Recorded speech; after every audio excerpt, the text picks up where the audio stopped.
जिसमें मांगते ताजदार फिरते हैं, मांगते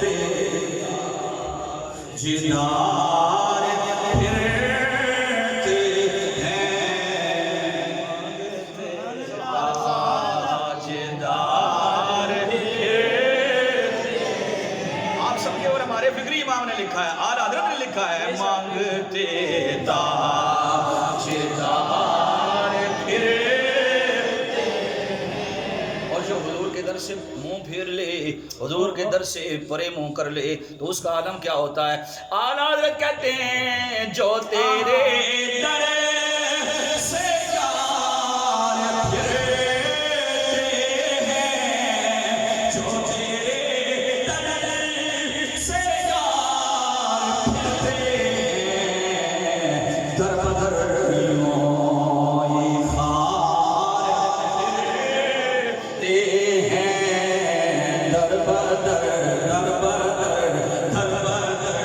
यूं ही खार फिरते हैं, दर बदर यूं।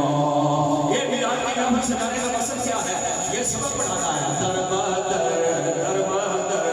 यूं ही खार फिरते हैं। बच्चे से लेकर बूढ़े तक ये सबक याद कर ले।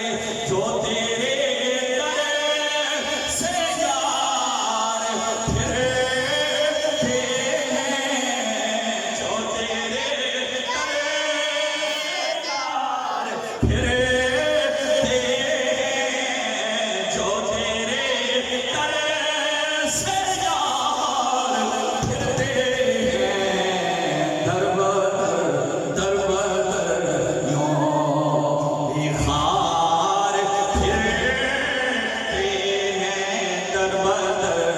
हिम्मत करो, बोलो, दर बदर यूं ही खार फिरते हैं, दर बदर यूं ही खार।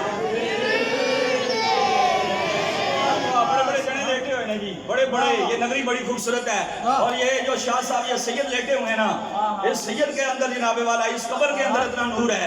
और ये जनाब यहाँ पर कुर्सी क्या करते हैं? आला हज़रत फरमाते हैं, हर चारा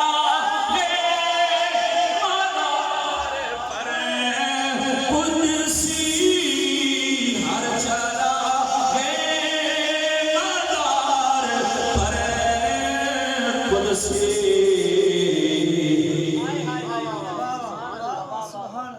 उसे आने फरिश्ते नहीं।